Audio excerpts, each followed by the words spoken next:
Sa tanan. Salamat kayo. Mainitong kayo ang inyong imbitar na mo. Actually, di lang mainiton with a great bang pag yun. Boom! Nindot kayo ang inyong kumahagi sa welcome, no? Salamat kayo. Dawata ang akong pagpamusta sa church sa Magdalena. Actually, service na mo punta, actually parihas lang sa una, no? Alas 3. Kunya, 1 year ko dito sa Magdalena, iusap na mo punta. Parihas at yung pastor. Again, kahit doon naman sa may fellowship dito sa Lapu-Lapu. Sa kumay-kumay ba na? No? Hindi natin mais-mais. So, salamat sa Ginoo. Kung na may mga Biblia atong mabinat sa Salmo 119.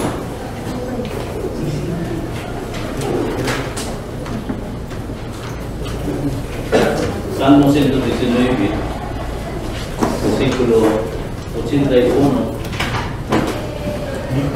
hanggang sa 88. Psalms 119. Psalms 119, verse 81 to 88. Tuli ika-11 ni nga paragraph sa Psalm 119, kaya naman ay 22 ka mga paragraph niya. Kada paragraph niya ini, doon ay mga 8 ka mga versikulo. Niya kining Psalms 81, mauni ang ika-11 nga bahin. No, kung yan yung tanan sa pagtindog kali o bagay pagkaro sa puso, ako rin basahon sa simbahan mga ito.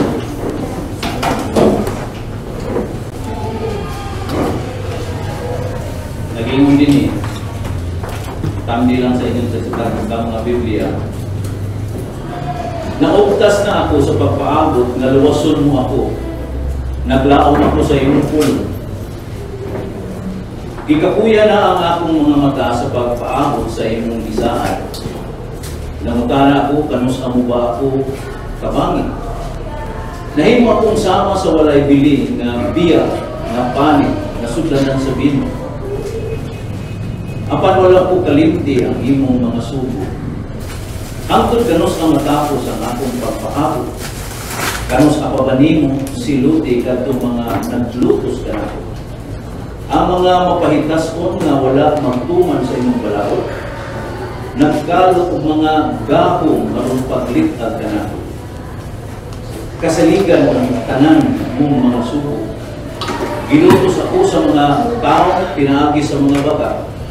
Busa ka bangin taon ako, hapit na ako nila mapatay apan wala ko sa likway ng imong masugo. Tungod sa bugma mong walay paglubad, kaluyin taon ako. Ano matuman ko ang imong mga masugo. Ako ito pa itong mga ito. Ginoo, salamat sa imong gihimo nga tanan o sa imong pagkabuhaton pa. Amo giday ug gibalaan ang imong ngalan, Dios. Ini kahaponon nagampo mi. Ubading gikaron Lord, pinagis mo pala ang espiritu. Pagkatya kami sa matamis mo presensya. So mapadayon kami sa pagsimba kanimo, Dios. Personal kang makigsulti ka namo. Magpahinumdum ka namo sa imong matulong, Lord. Kadali ako din pagkadumo, kadali ako sa pagkamuha. Muya mo pagkampo, Lord, na ining kahaponon. Purify our hearts, O God. Pagkakli ako, balaan na lakip na muna. Mapadayon kami sa pagsimba kanino Diyos. Nag-ampumi. O banimi, Lord. Yung mga walang Espiritu, Diyos. Lord, sa maya mo makabot din yung kapunon ka, Lord. Ang pingan ng pagbalik sa nakasalamat kasi doon lamang kanino. Sa ngalan ni Jesus, na napagayon. Amen. Amen. Panglingkod ka ng ito.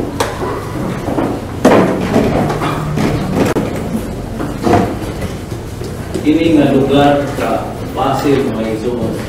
Kaya, tuwag tayo ni sa akong kasing-kasing. Talagang kay ko mga printed na ating Rodrigo, na si Brad, na gani atong manggod na nakabdo. Naara na sa luyo diya sa Belgium na nitindi ka na suba, no? Pero mayroong skin na sunod na ating ko ilang nasa dito ng kuyo. Tungkol kayo din ako ng lugar at tungkol kayo na nabos sa tanan taga-Pasel mo to. Nga, pasalamat ko sa Ginoo nakakuna-kuna lang ko sa una pa nga at saka mahigayon mo kung adto pa sa lugar kung yan hindi sa unang manindang isla at makuwali na ko ito sa unang Ginoo. Kung yan na po kayo na kung pasalamat sa Ginoo magkakalaan ko ng inyong higayon. Ako nang gingon nindot kayo ng invitasyon mainitong tayo kung tagaan nila kung titulo ni mong mensahe mga igsoon, magsabol-sabol ni English si Cebuano, kaya mauwa na nga mong style sa Biblia. Kung tagaan nila kung titulo, Waiting on a Word During Suffering. Waiting on a Word During Suffering. Kung tagaan nila na kung sumaryo ang maong kapitulo mga igsoon, kanimong bersikulo, gikan sa 81 ngadto sa 88, naghisgot kini sa usa ka alagad sa Ginoo. Ako yung gisgutan ninyo mga igsoon ang salmista. Kung magisgot ang salmista mga igsoon, siya itong naa sa Salmo. Si David pagkahinoon, salmista. Unya, kini mong sugilan no kaning iyang kahimtang mga igsoon, kung ni naghatag nato og pahinumdom, kabisan ni ay ang mga inila nga matinud-anon nga nag-alagad sa Ginoo. Mo-encounter siya o sugat siya nagkalain-laing mga paglutos, pagsulay. No? Unya, niining maungsan mo nga atong pag-tukion karon mga igsoon, magpahinumdom mo sa kinikanato sa atong bahin personal. Kaya tuo ko kung ikaw, Kristohanon, dili ka mahimong way appeal sa mga panghitabo sa kalibutan, bisan pa sa pangluto sa kalibutan mga igsoon. Una, labaw sa tanan, magpahisgot kini sa usa ka tawo naa sa Ginoo, dunay Dios, nagsalig sa Ginoo, o usa ka tawo wala mosalig, wala motuo sa Ginoo. Amen? We have arrived in this particular paragraph sa 22 ka kapitulo sa Hebrew mga igsoon, alphabet, kining maong Salmo 81, mauni siya ika-11.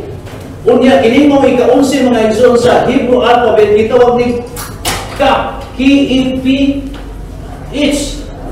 Mauni ang litra mga igsoon. No? O kining maong Salmo, nagpadayag kini sa ngiyo, dili maayong panahon sa lakaw sa isip Kristohanon. And the psalmist is in anguish. Tingin din sa versikulo 81. His soul pains. His eyes fail. He looks for comfort.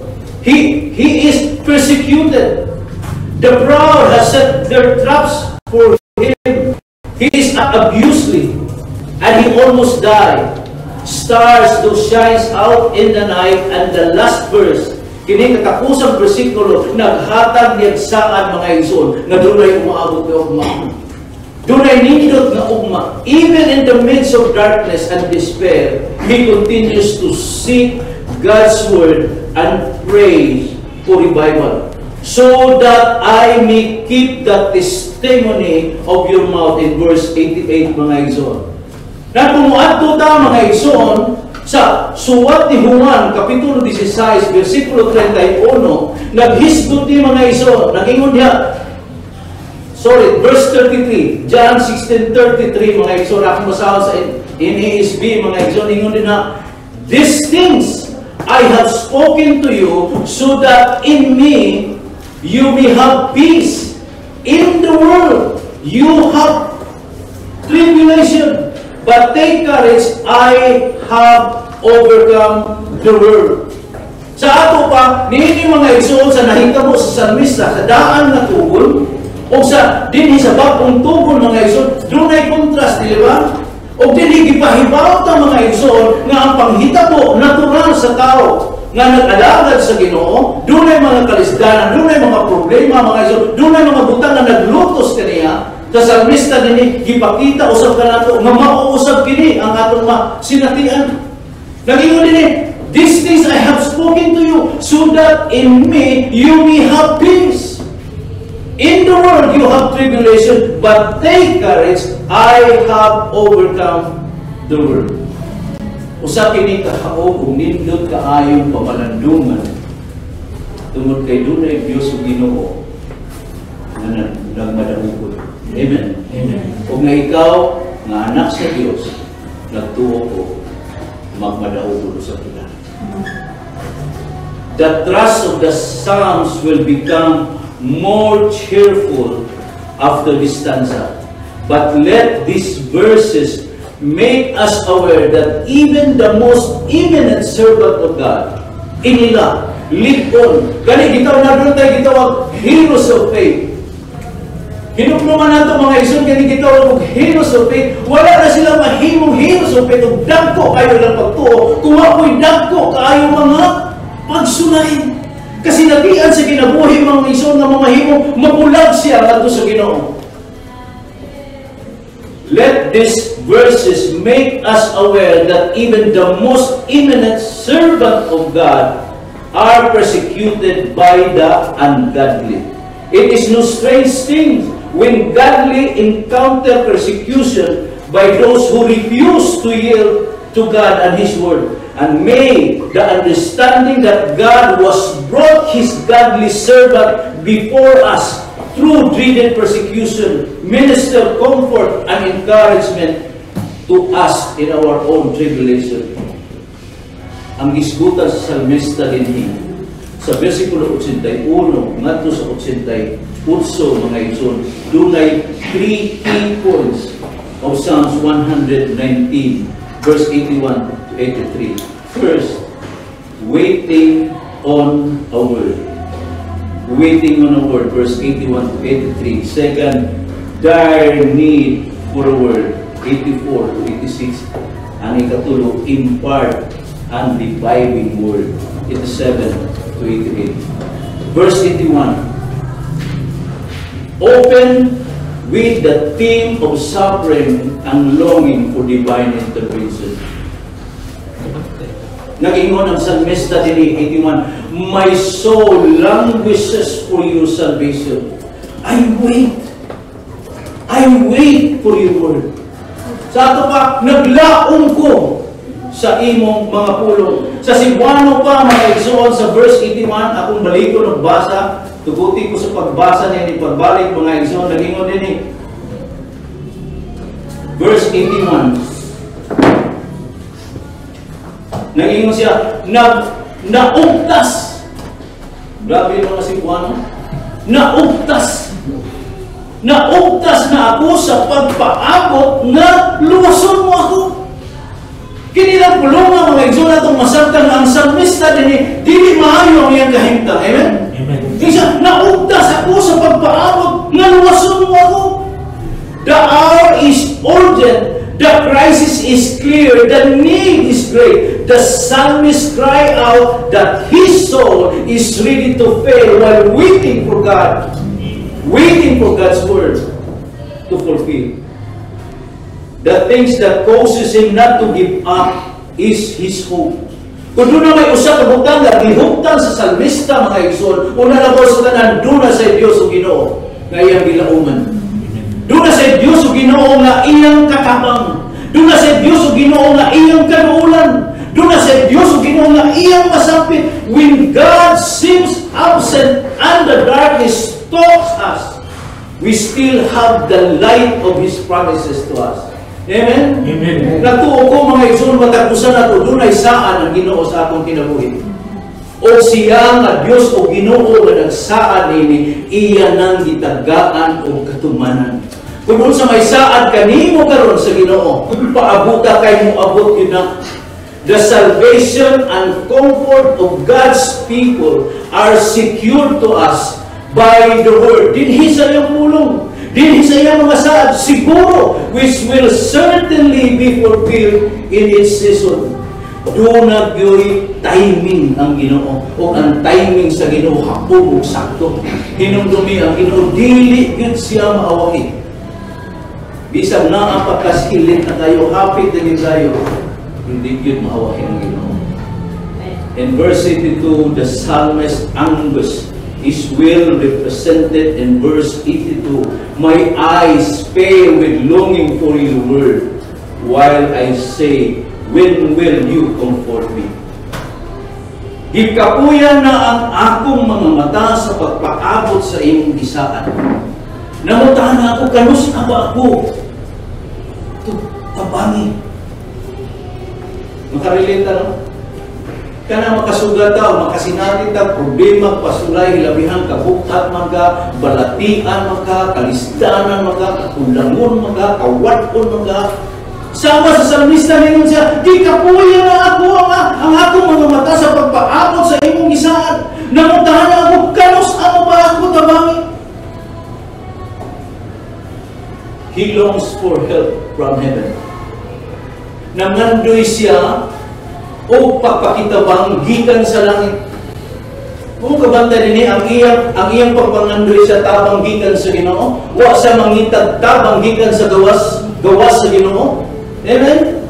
In his faith, he continually searches the Word of God. His eyes even more fail or grow dim from his study or weeping. This is no accident exercise. Why? Kung nagtuo ko kung tinuuray kang Kristohano, naa si Kristo sa imong kinabuhi, di ka muundang sa pagbasa sa iyang mga pulong. Amen. Dili ka muundang sa pagpamalandong sa iyang pulong. Kaya dili ka matagbaw sa bisan ng unsa man nga makahimo mukko makakumport kanimo. David knew where he's anchored his life. Nakahibaw si mga igsoon, si David mga igsoon, asa na angka, asa na pigar ang iyang kinabuhi. Hope without a promise is like an anchor without a secure hold. David's hope. Thank you, Lord. Thank you, Lord. Hallelujah. Mga to'y participate to welcome. Why? Thank you, Lord. Thank you, Father. Salamat sa makausap o Diyos. Mabisan pangandoy lamang namo, Lord. Imong gibalik ang kuryente o Diyos. Na mamahimo ming makatamang ning masentro ang among pagsimba ya kanimo. Salamat Ginoo. Dalay kun ka o Diyos o ito.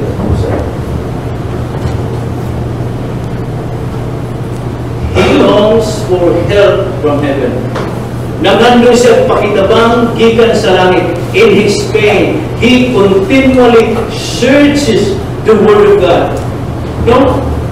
Doon ay panahon mga igsoon kausahay, moabot ang kalisdanan sa atong kinabuhi. Ang pumunta na asa magkanangita. Tabang. Hinsa may imong giduulan. Pipila pa kang mga katawhan karon kung adun na may mga inguni mga igsoon. Moadto siya sa mga lugar o dapit mga igsoon na rin. Makatagpa pa na bisan sa mga diyot lang. Ang ubanini mga igsoon, mubuhat sila biling maayo isip mga Kristohano para lang din pagkalimot sa ilang mga problema pasulay bisan sa mga diyot. Ako ng salmista din wala siyang mubuhat niya. Bisan ang iyang mga mata, gikapoy na siya. Bisan pa ang iyang padayon na pagduol niya sa Ginoo. Ako nakadindot din kayo salmista. Nga bisan pa sa iyang nasinati ang kalisdanan mga igsoon. Problema man ka, paglutos makaha mga igsoon, wa siya madungog ug lain kundi ibalik siya ngadto sa Ginoo.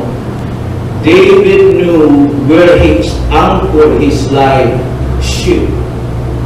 Hope without a promise is like an anchor without a secure hold.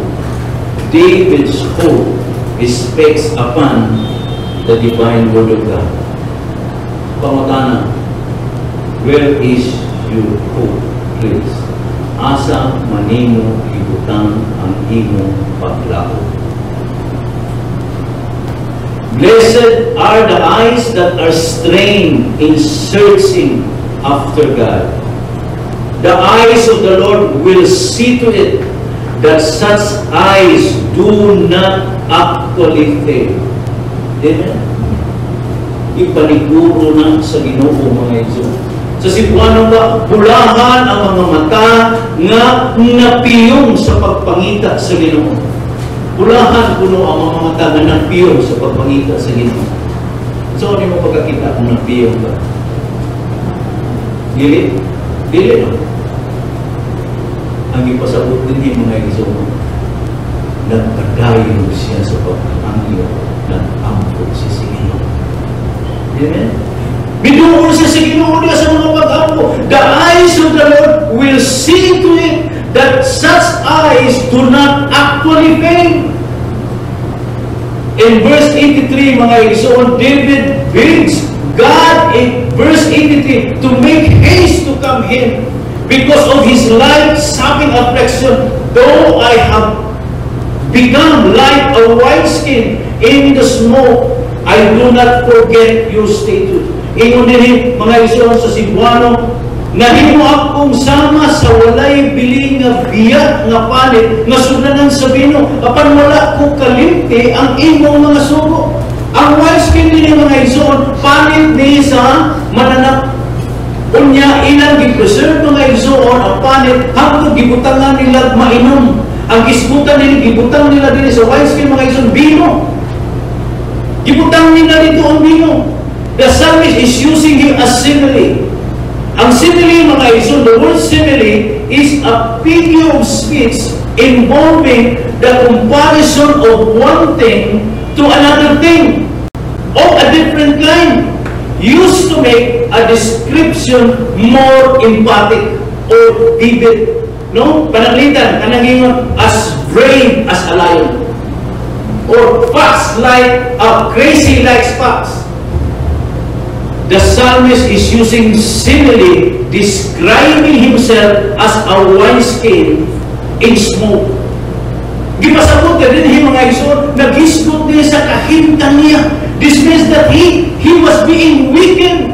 Naluya siya. No? Nawagtangan siya sa kadasig mga Igsoon. Becomes in a smoky room or in the fire. Kung ang wineskin niya nag-hisgotan mga Igsoon, uga na tayo.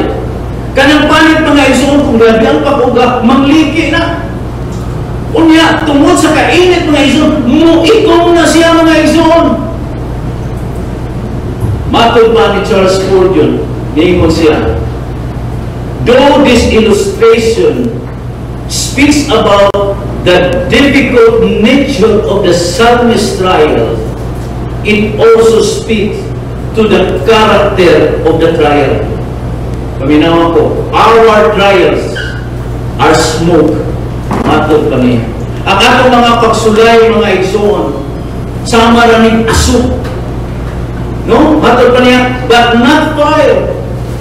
They are very uncomfortable, but they do not consume us. Nakita niyo, mabisan pa niya ay sa kahimtang na itong luya ka, sa pag-ugang ng kaayo nga akong kinabuhi mga Igsoon, apan diha sa imong kaluya, sa imong kauga, tungkol sa mga pagsulay, mga problema na gitugutan sa Ginoo. Huwag gihapon kang ubiyag sa Ginoo. Nagpabilin ka diha sa Ginoo. Huwag ka mahulog. Tinuod na asuhan ka, sabang na asuhan ng liki. Uga kaayo. Nevertheless, he stand upon God's word in his distress. Naging siya, yet I do not forget your statutes. Nabisan pa niya ay sa iyang nasinatian na kahintang mga Igsoon. Huwag niya kalimti ang pulong sa Ginoo. Wala siya mubiya sa pulong sa Ginoo. His great affliction had not driven him from the word, but trust him upon the word.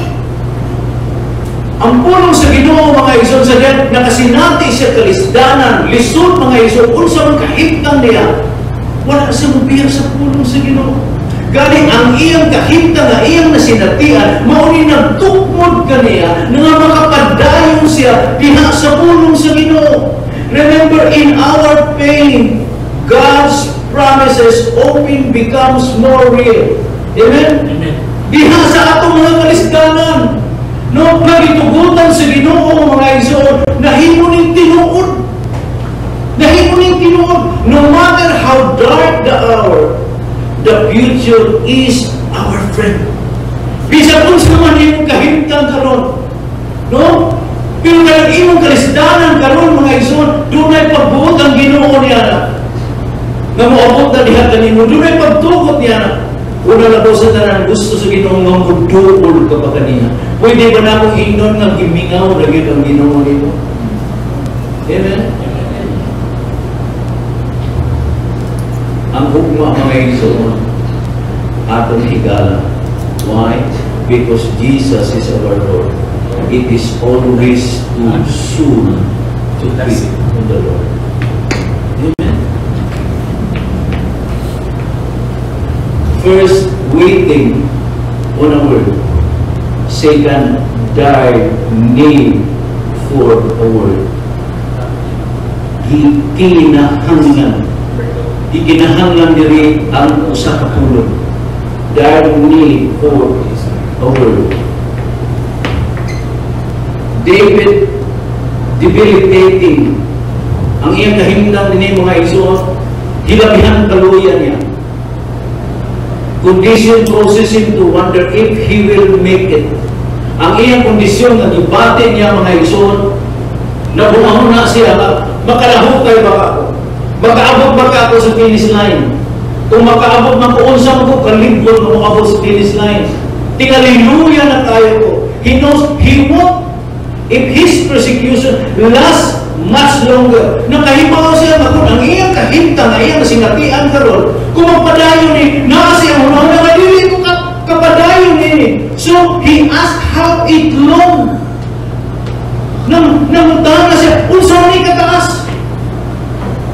Mapunta sa versikulo 84 ng mga igsoon, David prays that God will make haste to execute judgment on those that persecuted him. How many are the days of your servant?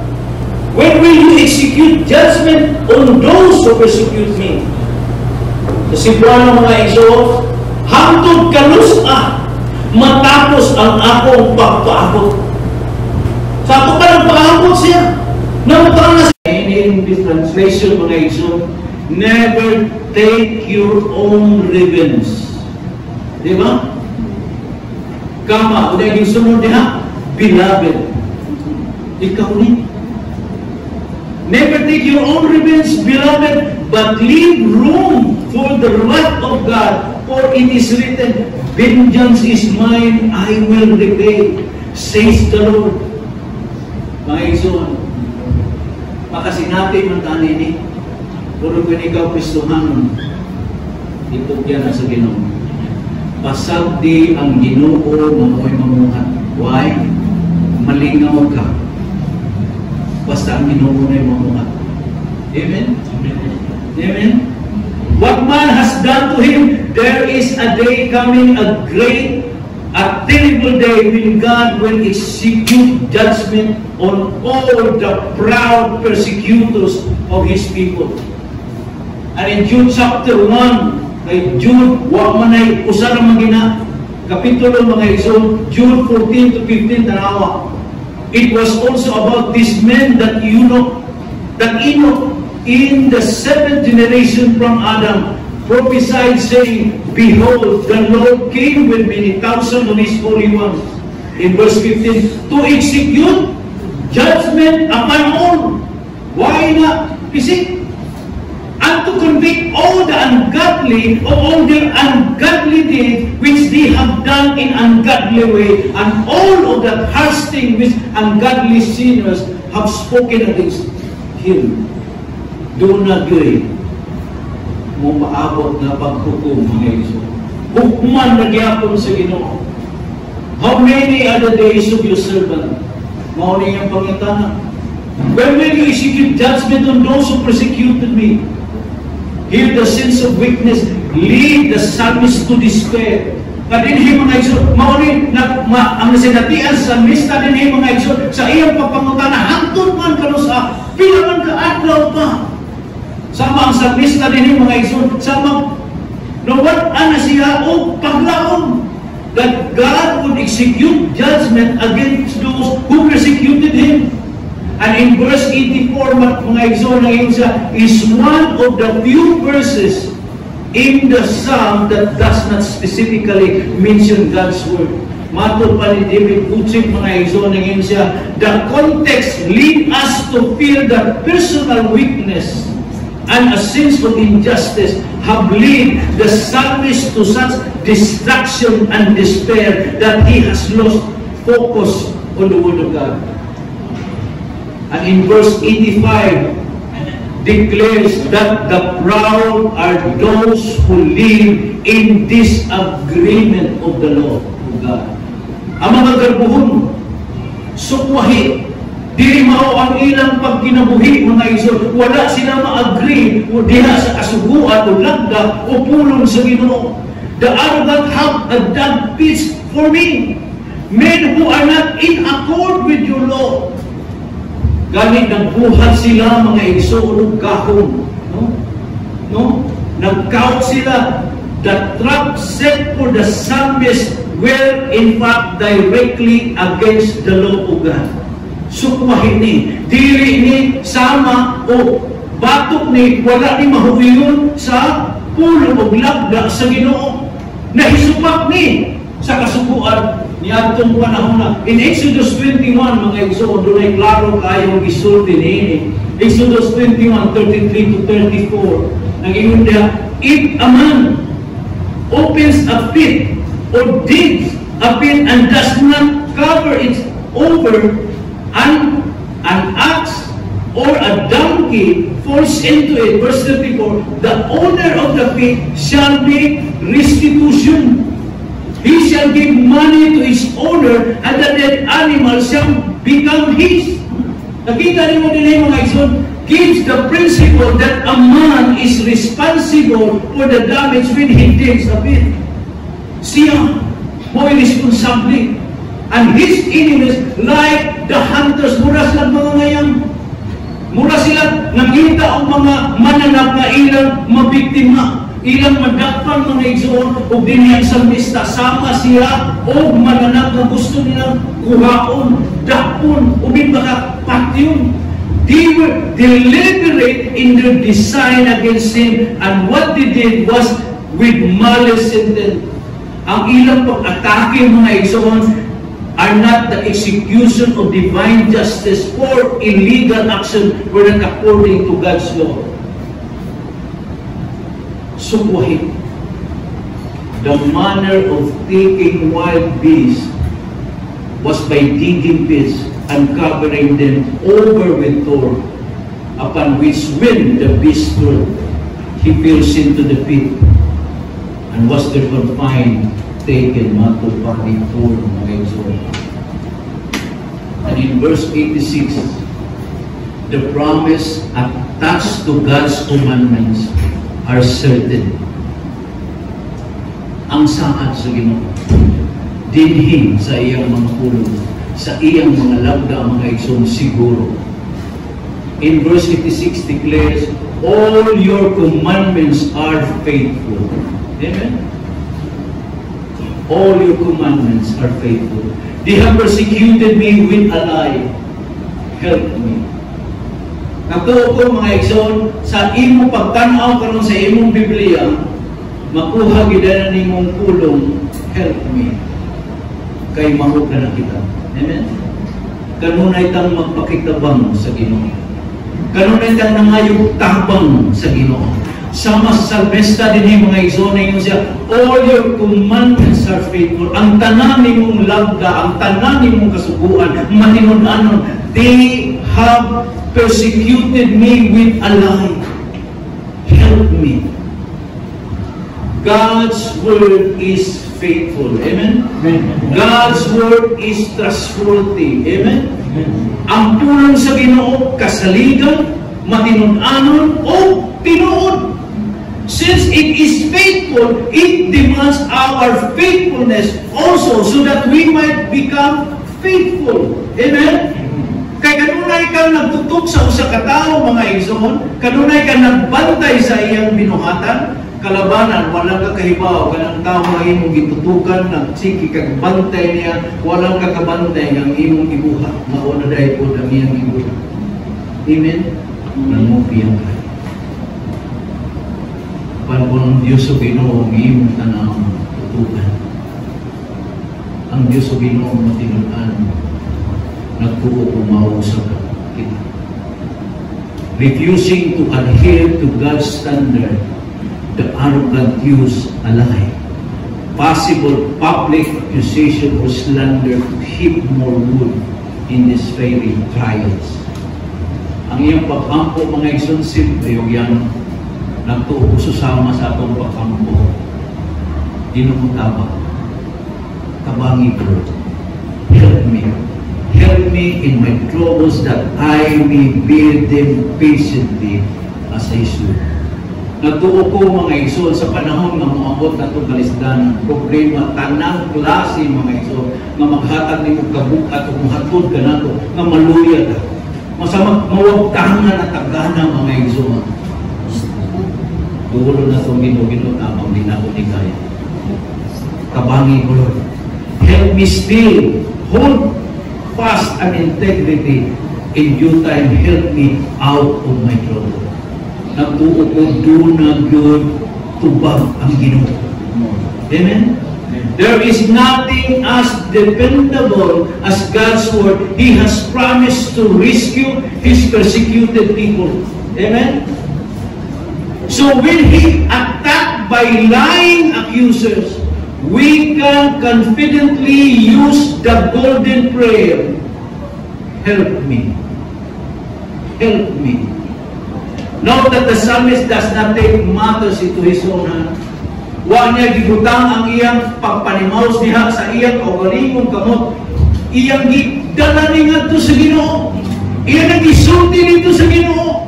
Iyang nagipresenta dito sa Ginoo. He present his case to God and expect His intervention. Unya sa panahon nga ako na nagitugyan dito sa Ginoo, ayaw na niguhangang balik bisan na nagpaghikap. Unya kalabanan naman nato basta dugay kitubag sa Ginoo, doon na rin tayo plan B. Mabuhat din nag-ato, dugaya sa tubag Ginoo. No, ayaw! Di mo ko ganina mga igsoon, paabuta kay malingaw kagyud kung sa'y buhaton sa Ginoo. Oo lang. He present his case to God o nag-expectar siya sa intervention ng buhaton sa Ginoo. Nagtuo ko matapusan nato mga igsoon, naka-experience tayo ng ini.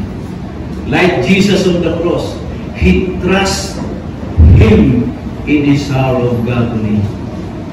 Si Kristo Jesus gilansang sa cross. Iyang gitugyan ang iyang kinabuhi. Iyang samahan.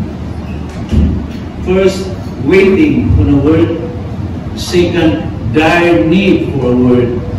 And the last E, impart a reviving word. 87 to 88.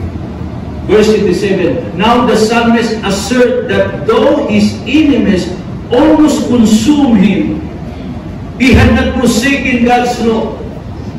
In verse 87 shows us the situation is critical. Grabe na ni dili na ni maayong sitwasyon. It is a matter of life and death.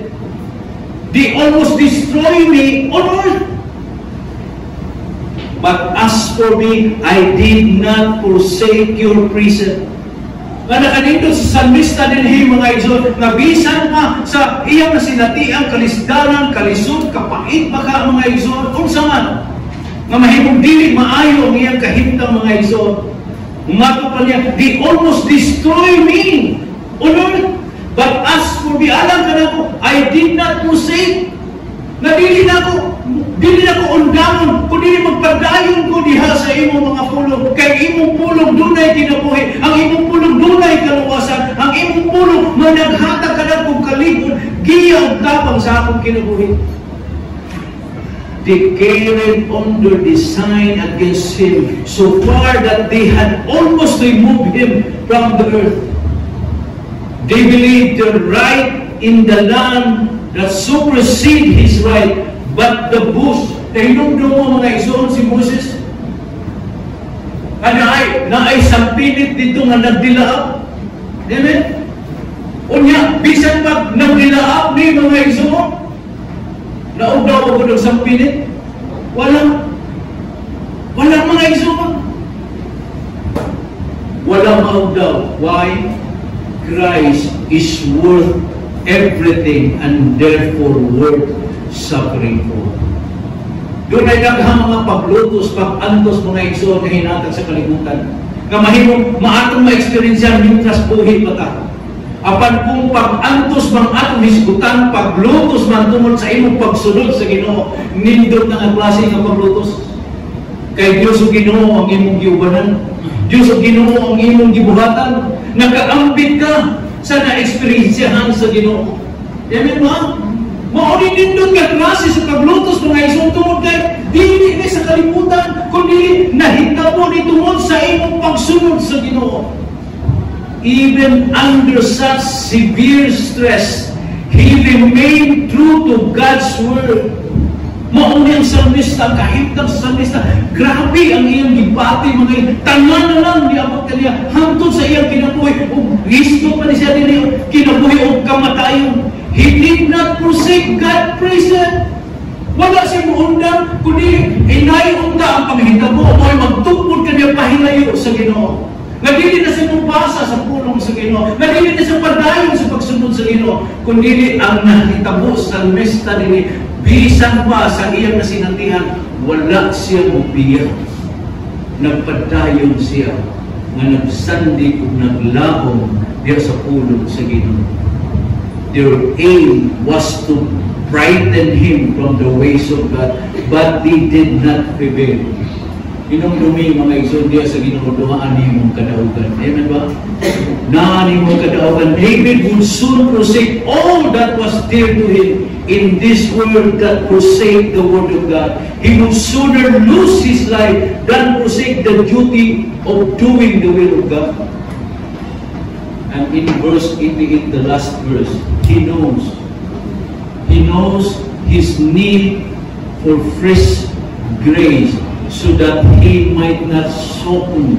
So in verse 88, he asked for it, revive me. Revive me according to your loving kindness. Revive me. Kinsay maka-revive niya?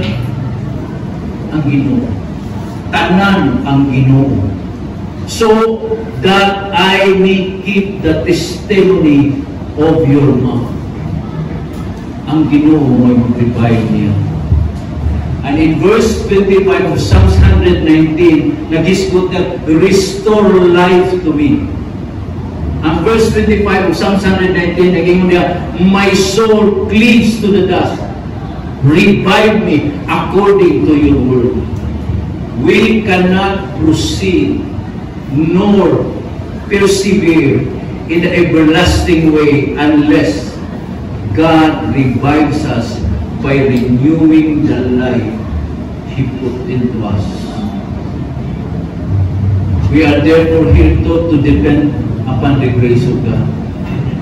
Tanan mga igsoon, gikan sa Ginoo. Naghinalit ra gyud ta kanunay sa Ginoo. Grace upon grace, ug sa pagkahigugmaon sa Ginoo. Kay doon na siya gihimo pakigsaad sa gugma sa matapos sa kanako. Proy mali ana, iyang kapahimatunan ang dakong gugma niya na ato masinatian sa iyang gihimo diya sa cross. Mao'y nagpadayon kaniya hatag og puso nga makapadayon siya sa pagpamuhat ug maayong buhay. The surest indication of God's goodness will toward us is His good work in us. Amen? Makita na ito. Kung unsa man ka nga namuhat ug maayo karon, tungod kay kung nalabaw sa tanan, dunay Dios o Ginoo nga imong Ginoo manluluwas nga nagbuhat og maayo sa imong kinabuhi. Amen? Ug resulta nini ikaw usab karon, makapahimo ka og maayong buhat tungod kay ang imong Dios o Ginoo maayo man. In the midst of the pain, David appeals to the loving kindness. The covenant promise of Yahweh, God will come through for him because as their king, he was bound himself to his people Israel. As he revives him and restores him, he promised to obey the testimony of your mouth. Obey the testimony of your mouth. Kay doon ay Diyos o Ginoo nga namuha. Ako naka-experience ko sa buhat sa Ginoo. Na-experiencehan ako ang gugma sa Ginoo. Na-experiencehan ako ang kaluoy sa Ginoo. Ang kapasaylohan, ang kabaguhan sa akong Ginooy. Mauni atong ikapaambit po sa uban. Mauni atong ikasil sa uban na nakasinati. Susama ini. The best prayer comes from a strong inward necessity. Here the psalmist prays that the Lord will spare his life so that he can go forth to glorify God by obeying His word. Inumdumi mga igsoon, sa imong pag-obey, diha sa Ginoo, mag-glorify ang Ginoo. Amen? Mahimaya ang Ginoo. And in closing, is the enemy beating you down? Mauni ang pangutana mga igsoon. Wa ko hibaw sa inyong na-experiencehan karon. Wa ko hibaw sa inyong kinabuhi karon. Pero sa kabutang siguro, padayon diya sa Ginoo. Padayon diya sa Ginoo. Ayaw pagbiya, ayaw pangluod diya sa Ginoo. Is the enemy beating you down? Is he spreading lies about you? God's word is dependable and can be trusted. Amen? Kasaligan ang pulong sa Ginoo mga igsoon. Imong masandigan, kasaligan ang pulong sa Ginoo. Kung imong tanawon sa verse 128, 142, and 151, and 160 of Psalms 119, do you feel like your defeat is very near? Rest on His promises and rely on His love. When the fathers allow His children to go into the furnace of affliction, remember, He keeps His eyes on the clock and His hand on the thermostat. He knows how long and how much to walk by faith will bring unrest and weakness, but to meditate on the Word will bring peace and power. Tigalay soon, kung unsa man ang imong kahimtang karon, kung grabe magtumang kainit, kalisod man mga igsoon, sama kag naa sa hudno. Hinumdum niya ang atong Diyos samahan, ang atong Diyos Ginoo mga igsoon, ang iyang mga mata naa sa orasan, ang iyang mga kamot naa sa thermostat, kay bawo siya hangtod thermostat ka, pwede ka makaantos, kay naa siya muhatag kanimo katumanan. Matod pa ni Warren Wiersbe mga igsoon, to walk by faith will bring unrest and weakness, but to meditate on the Word will bring peace and power. We, like the psalmist, will find again and again new life as our Lord revive us in His loving kindness. Remember, your Father in heaven loves you too much to harm you, as He is too wise to make a mistake. Dini kumutapos mga igsoon, Christians of every age have found comfort in the Scripture when under persecution. And I end this with a story. A missionary to Korea, Harold Volkin, recounting his work among the prisoners of war during the conflict. He saw thousands of these young men came to Christ. Iyan nakita. Nilibo ang mga batanon nga niduo diya sa Ginoo. And they were discipled in the internment camp. One book of the Bible drew them without fail. Usa ka parte sa libro sa bagong tugon mga igsoon. It was the book of Revelation. It was the book of Revelation which some memorize it entirely. This book is for the suffering churches. Di ba? Kung magbasa ka sa book of Revelation, mauni ang imong mabagatan. Sa pembiro pa lang sunat diha mga igsoon, this book is for the suffering churches. In the midst of war and loss, its pages give them comfort. Hope, the final victory belongs to the Lamb who became the Lion. As these suffering prisoners waited for God's salvation, they continue in hope in His will. Amen? Amen. Ginoo mo panalangin ninyo ang mga pulot, mag-abuta. Ginoo pasalamat kasi dumog amoy balik ka na niya kanino. Buhi ang iyong pulong, Lord. Naghatag kini kinabuhi. Naglipon kini ka naman. Lord, may ang pag-ampo, Lord, dining kahapunan ka, Lord. Sa padayon kang mamuhat di mo living words puzzle, Ginoo. May ang pag-ampo, Lord, magdugang pagkag mga katawhan, Lord. Dasiga pa sila, O Diyos, magamit kang mga katawhan, Lord, na mahimong galamitunin mo alang sa imong kahimayaan. May akong pag-ampo, Lord, magpadayon ka sa pagpamuhat, Ginoo, maghatag kang kaalam, pananaon, bisan pa pastukin, Ginoo, uban sa iyang mga kaubanan din, Ginoo. Lord, dumog himaya ang ibalik tanan kanimo kay nasayod mi. Diya kanimo, Lord, na ang buhing paglaom. Diya kanimo, Lord, doon ang itubag, O Diyos. Diya kanimo na ang kaluwasan. Diya kanimo, O Diyos, ikaw ang kinabuhin, Ginoo. Dalay ko ka, O Diyos, sa walay katapusan. Nag-ampo ko, Lord, na ikaw magpadayon sa pagpamuhat ko sa mata ko sa kanila. Dugang bugma pa sa imong mga pulong, bisan ko, Lord, ukti ang tanan nilang kasing-kasing, Lord, sa magpadayon sila sa pagpamuhat. Kamhi, Lord, pinakis mo palang Espiritu, Diyos, magpadayon ka, O Diyos, dalaygon ka sa walay katapusan, Lord, ulian ng kanamo, Ginoo, sa tanang pasalamat at pasidumog, imo lang sa ngalan ni Jesus. Tanan magayon. Amen. Amen. Mayong hapon.